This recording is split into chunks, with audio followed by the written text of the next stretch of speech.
top stalactite right here on the left-hand side, guys.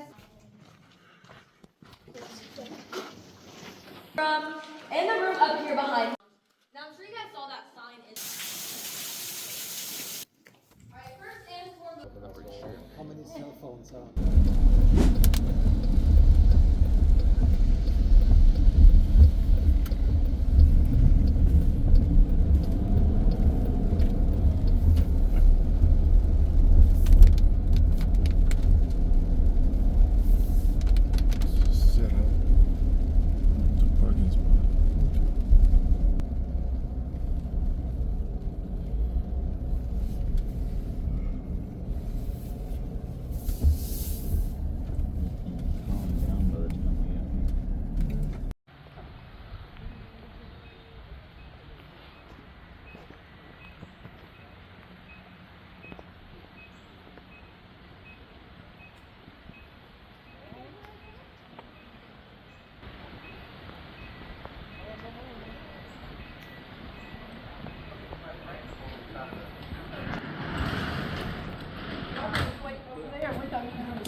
And that last quarter mile back out is all the way uphill. But we do 3 rest stops and we're in the worst of it. Now where we are right now is called the Yellow Tunnel, and it's not naturally occurring, I know, hardly. But we did blast it out in 1964, just so you didn't have to crawl through the natural entrance, little gap on the side of the mountain, go in, go down 132 clay steps at a 45-degree angle. Figured you didn't want to do that. Once again, blasted this out through 135 feet of rock. Now we have the rules for you. Don't run, jump, cartwheel, backflip, anything like that. 95% humidity down here. It's slick, it's damp. Be careful. Watch your step at all times. And also watch your head at all times. There are low-hanging rocks. Now I'll warn you guys about those. Don't smoke, don't vape, don't litter. And also do not touch anything unless I tell you that you can. Many formations down here. By touching it, you can damage or completely break it. And that can be up to $500 for Tennessee safety. But if you guys are ready, when we head out of the Yellow Tunnel, we're going to watch our step, then take a right and go across a bridge. Now going across that bridge, there is a low-hanging rock, so be careful. We'll go ahead and get started. Here we go, guys.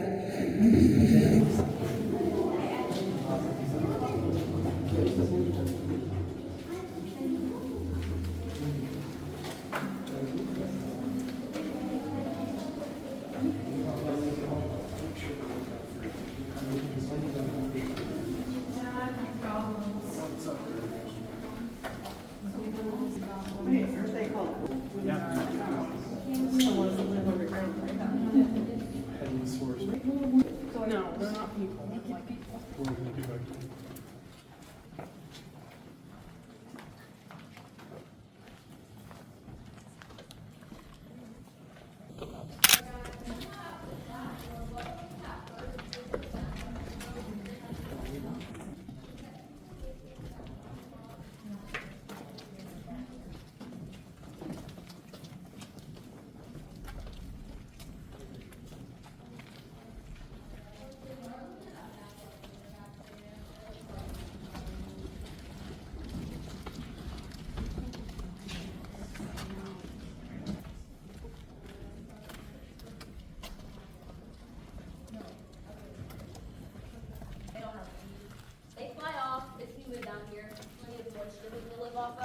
And then those artificial lights provide enough light to grow on. So I've got some ferns down here, and there is moss in some areas as well.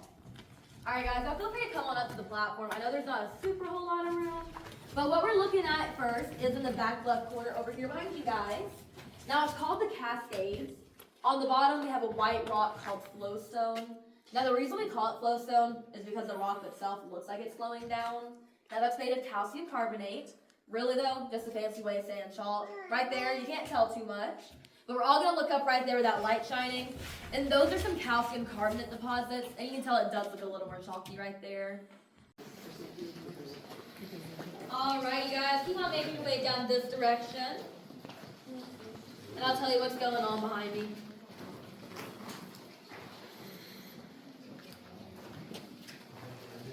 Are you guys my last ones back there? Perfect. Alright guys, up here is what we call the velatiers.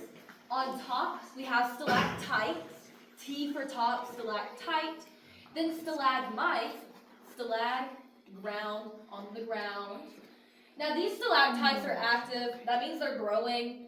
So what happens is water drips, bringing with it sediment. The water evaporates, the sediment remains, and that forms a stalactite that you see hanging down. Now same thing, opposite direction for stalagmites. The water drips from the top, the sediment hits the ground and makes its way growing up. Now over time, stalactites and stalagmites can actually grow together into one big thing, and that forms a stalactostalagmite, or a column. So we got a column right here on the left-hand side, guys.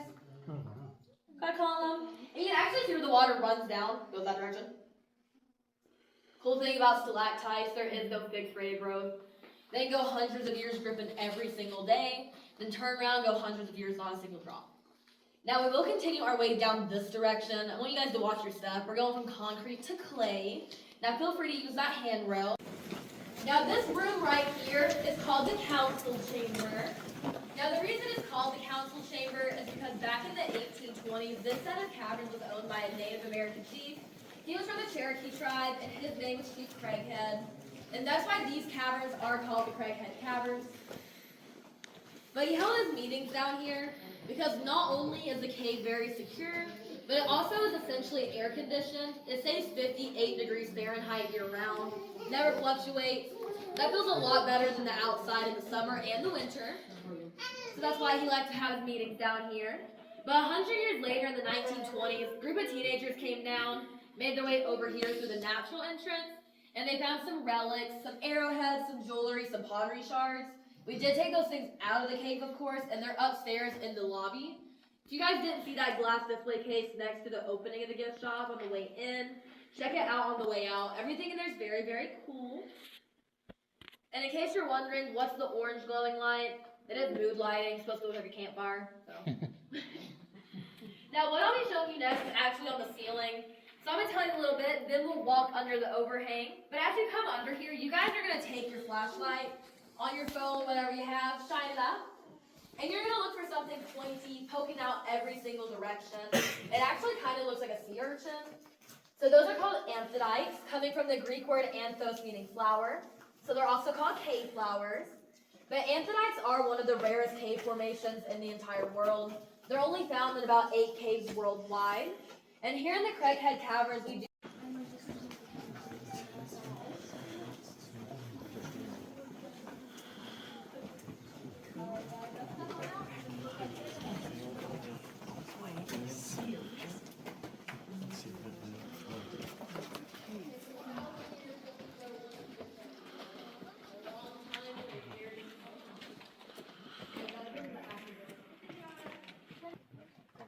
Alright guys, we're going to keep on moving down the left-hand path. Just keep watching your steps. Alright guys, step out underneath, look up right there. Those are the active ones. Ich bin mir sicher, dass es viel mehr von diesen Blumen gibt. Aber in anderen. Ja, also das sind die wachsenden.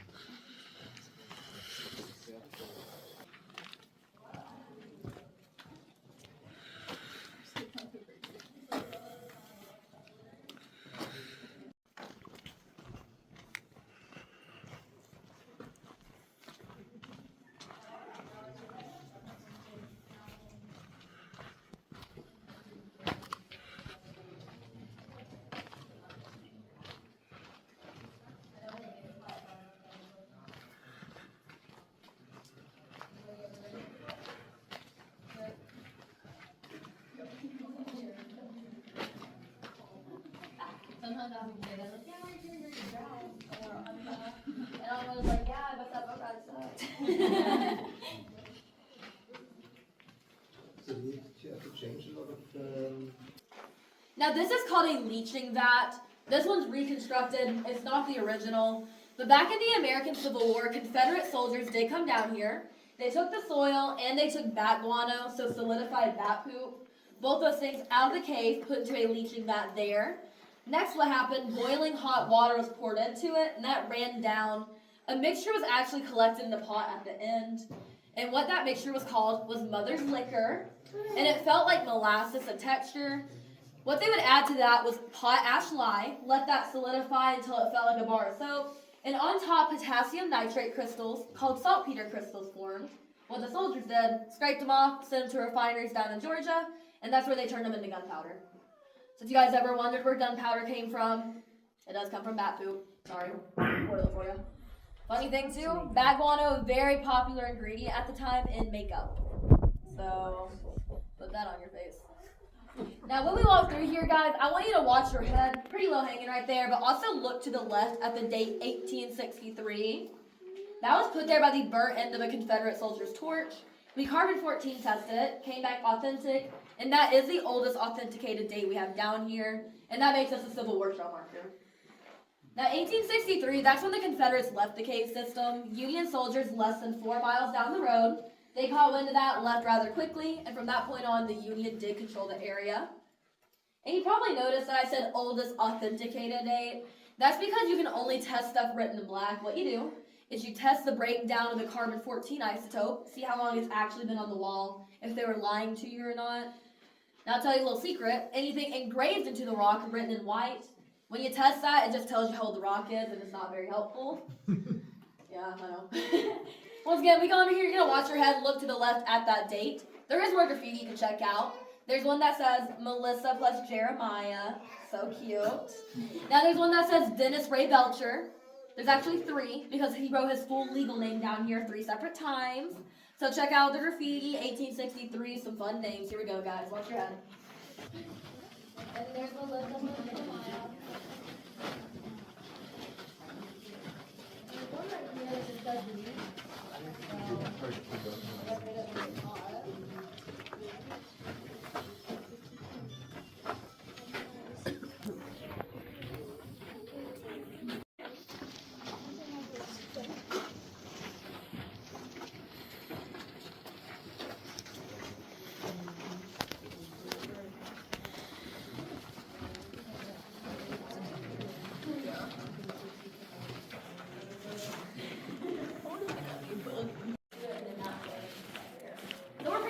Which is why there's a lot of graffiti right here.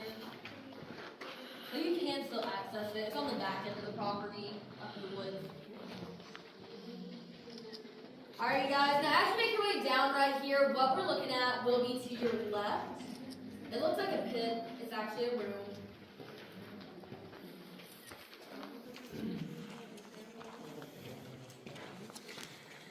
Alright, guys, this room right here is called the sand room. And that's because the floor is entirely made out of sand. Very creative. Now that sand stays very cold because the cave itself stays very cold. And what early settlers did is they came down here and they buried stuff in that sand and used this room as a natural refrigerator. So sand room / natural refrigerator room. Honestly, whatever's going to help you remember it better. And now if you guys look straight out at that graffiti, then look up, you'll see a little horizontal groove running right there. That's a watermark. This entire cave system was carved out by that lake now sitting at the bottom, which is why it's so wide open down here, but also why that mark's there. The water level used to be that high, meaning we would all be submerged in very, very cold lake water.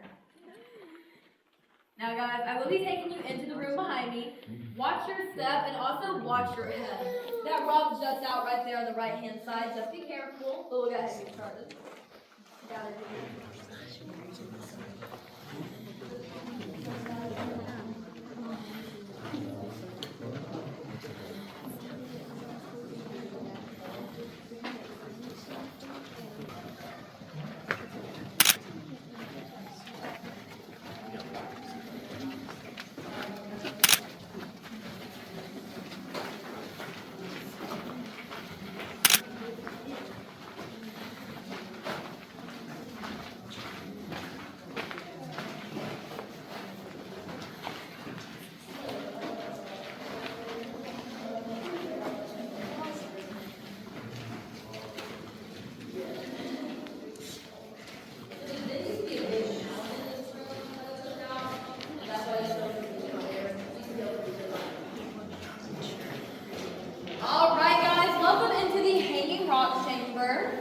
Now the reason this is called the hanging rock chamber is for these hanging rock formations up here on the ceiling.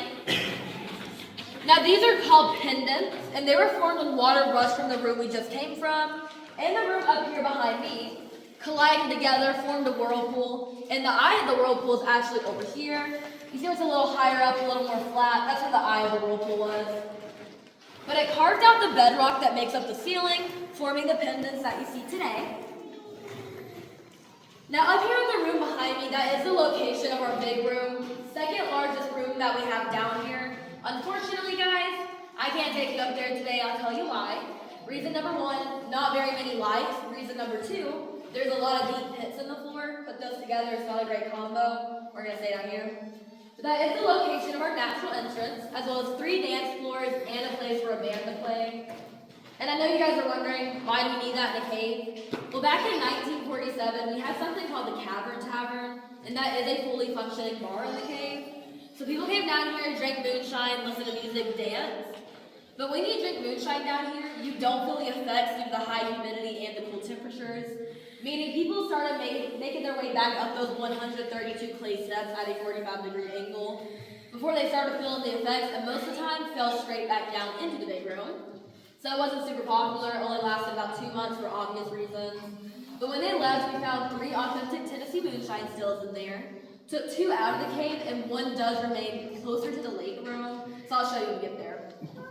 Now in that room, there's a 90-foot deep pit, where 20,000 years ago, a Pleistocene-era jaguar crawled into the cave, fell into the pit, couldn't make its way out, and we found those remains in 1940, took them out, sent them to New York, the American Museum of Natural History, and they sent us back a replica of the jaguar's face and its paw print, and those are upstairs in the lobby as well. Now the jaguar was 8 feet long and 500 pounds, and that is not including the tail. So from its nose all the way to its rear. Now last but not least, in that room it did serve as a fallout shelter during the Cold War. Enough supplies to last about 20,000 people for 2 weeks. Never had to use those, fortunately, took them out. And we actually kept a couple things of barrels of water and saltine crackers over here in the corner for you, just so you can look at them. Would recommend eating pretty well.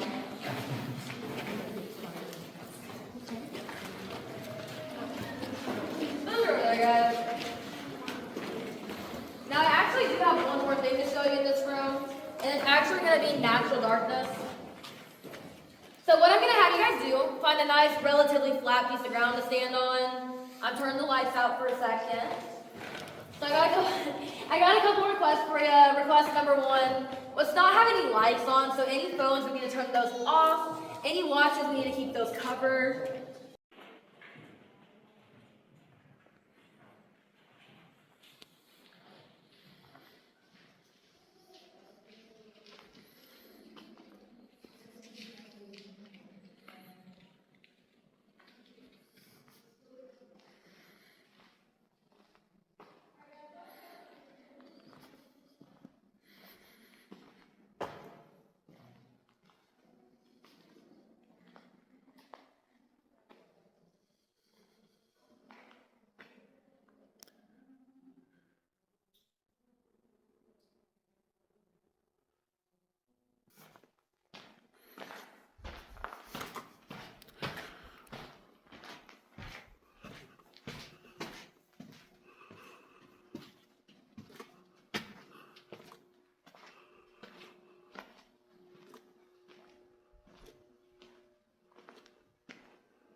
If you look in and see nothing but red light and rock, you'll be alright. Now I will let you look in, but I'm going to give you 2 warnings. Warning number 1, this handrail can be a little wobbly, so just be careful. And my second warning is that you don't hesitate before you look in there, because if you hesitate, that does mean you're guilty. Oh gosh.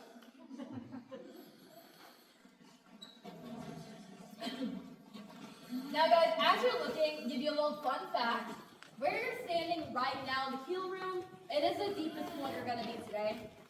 Tour, you go call around 12-person group minimum, 20 people or more to meet the bigger discount. They send you down the natural entrance into the big room, so you'll get to see the big room. And if you do a nighttime one, you also stay the night in the big room if you want to. And then you start crawling around. Now, I'm sure you guys saw that sign in the hanging rock chamber, a little ladder-shaped one. We'll see one a little further down. Some of the crawls you would do. It's not super bad. If you guys think that sounds cool, it's called the Wild Tour. It's on our website. But we do that just as long as if you want to call in, you have a big enough group, you just reserve whatever you want, whenever it's available. Okay, guys, what we're going to be looking at is actually over here on the other side of the metal handrail. It's what we call our baby Grand Canyon. Now, the reason we call it the baby Grand Canyon, it does look very similar to the actual one, just a little bit smaller. And by a little bit smaller, I mean this one goes down about 8 feet, while the actual one goes down a little more than a mile. Just a slight difference. Now, it was also formed in the very same way. Water rushed out, carving out that rock and forming the Grand Canyon, the baby Grand Canyon you see today. Now, the water actually came out of the ceiling, but you can't see it from this angle because it's uneven. But if you guys look on the other side, the other handrail, a couple benches, that's your third and final rest stop, and I'll show you where the water came from when we get there.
Especially once you get to the bottom.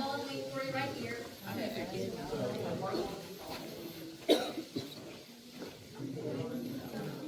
Alright guys, here's the location of your final warning.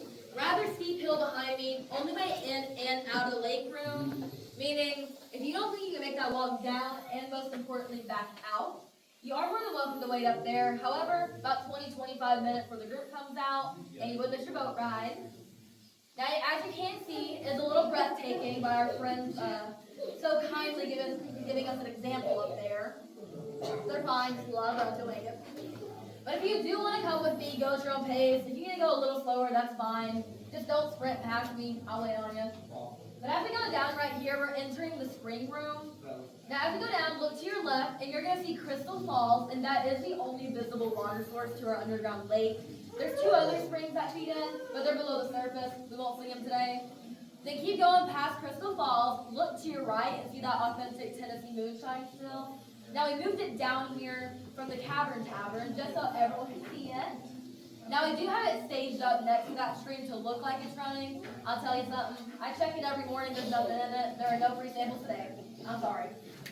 I know. How dare I? Now, as you go down, it's going to get a little more slick. Then we'll go past that moonshine still under an overhang, and there's 2 low-hanging rocks. So be careful. Use the handrails. Here we go.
feet in diameter.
Use the handrail all the way down to the very end.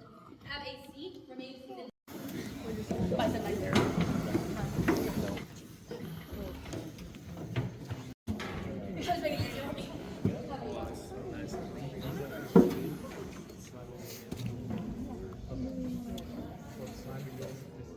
Hey guys, my name is Logan. I'm going to be your guys' boat driver today. Does anybody have any questions for me? What kind of fish is in the water? A rainbow trout, every single one of them.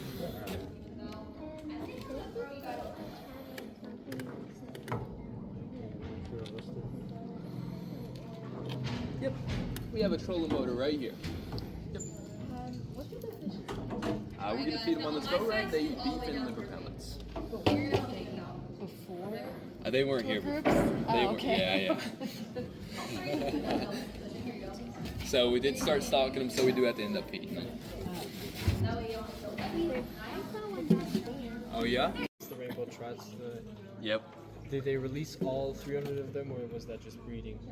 So these can't breed, so we do have to continuously restock them. We restocked these about 9 months ago.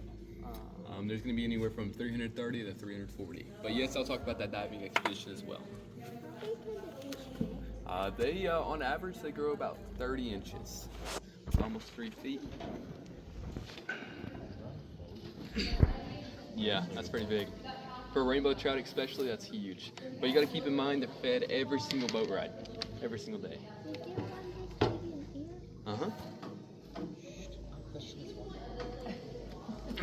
All right, guys, congratulations. You're now setting sail on North America's largest underground lake, the Lost Sea. How do you guys feel?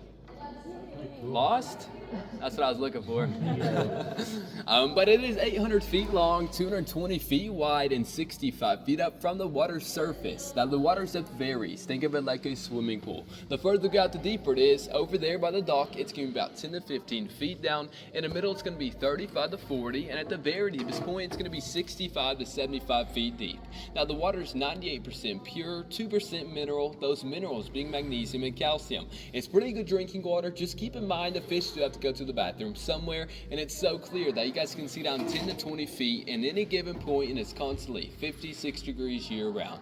Now you guys are probably curious about the world's famous rainbow trout. No, they are not natural to this lake. Now we started stalking those guys all the way back in 1967 as a science experiment. We actually put them down here hoping they'd leave and find the cave's natural exit. We put them down here. We tagged them and we fed them, and we continued feeding them. Guys, we now have a bunch of pet fish. They think of us as their DoorDash driver or their ice cream truck. So they found an underwater chamber in between these two lights right over here.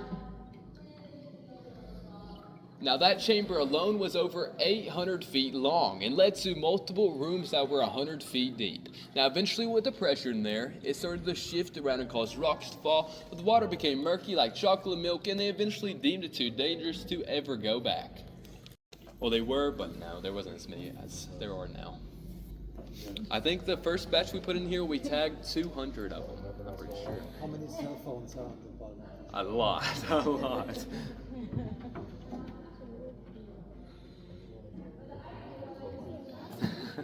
They know it's dinner time.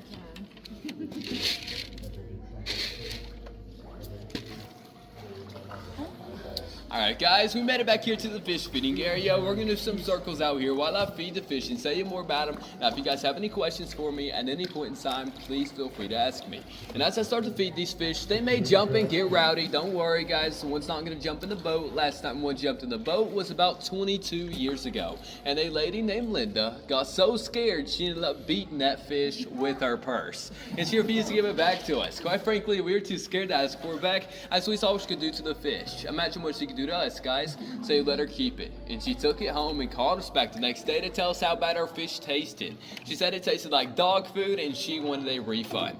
We asked her if she knew what dog food tasted like. She hung up the phone and never called us back. And ever since then guys, no fish has ever been brave enough to jump back into the boat. Now there are some rumors that need to clear up about our fish being blind or albino. However, both those are not the case. Now our fish only lose about 20% of their eyesight and about 70% of their colder through their lifespan down here.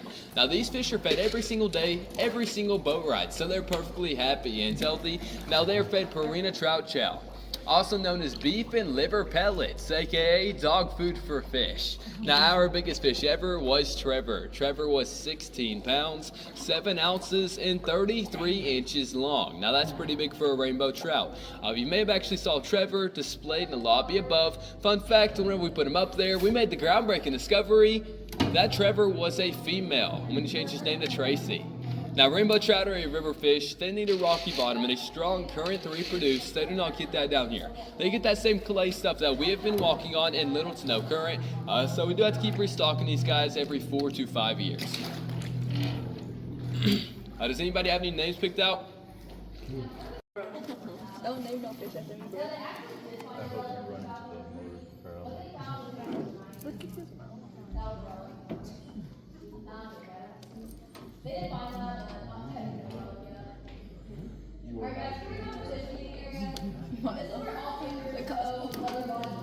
How do you harvest? Like, how do you get them out? Do they like float to the top of their dead? Yeah. Yeah, and then we get them out as quick as we can so don't contaminate the water or anything like that. Fall, most recent being last Thursday. Yeah, last Thursday of 2,000 years ago. We know because some of this drapery right back there. Now, drapery only forms on a clean slate or a clean surface. So immediately when that rockfall happened, this stuff started growing. Now, we broke a piece off and had it isotope dated, and it dated back to over 2,000 years ago. And you guys may have felt something drip on you. Do not worry, that was Betsy, our milking cow, our most active stalactite. It drips about 39 to 40 times a minute. If you happen to get dripped on by Betsy, consider good luck. It's a cave's kiss. Now if you guys look over here, you're going to see Nemo. He's our only albino fish in the cave.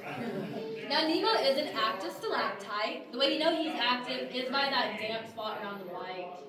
Now that white is calcium carbonate buildup.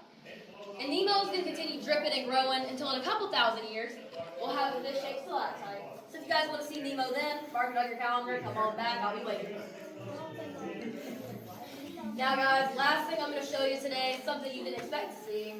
The world's largest chicken leg is down here, and it's right here behind me in the ceiling. There it is. Now that's where the water came out of to carve out the baby Grand Canyon. I told you I'd show you where it came from. So the water came out of there, all the way down and carved out what you saw. Now it did naturally plug itself up. When there's a heavy rain, there's not a repeat of that thing. Very little water drips through there anymore, just little droplets in the form of stalactite drops. Once again though, that's where the baby Grand Canyon came from. Now guys, does anybody have any final questions before we head on out here? Alright guys, we will be going back through that yellow tunnel. Have a seat in there if you need to. Take a left at the end up in the gift shop, but when you exit, look to your right. That display case has our relics in there. So Civil War relics, Cherokee relics, the Jaguar, very cool. And then to the other side is Trevor. Say hi to Trevor. She'll be real sad if you don't say hi. But if you guys are ready, thank you so much for coming. Here we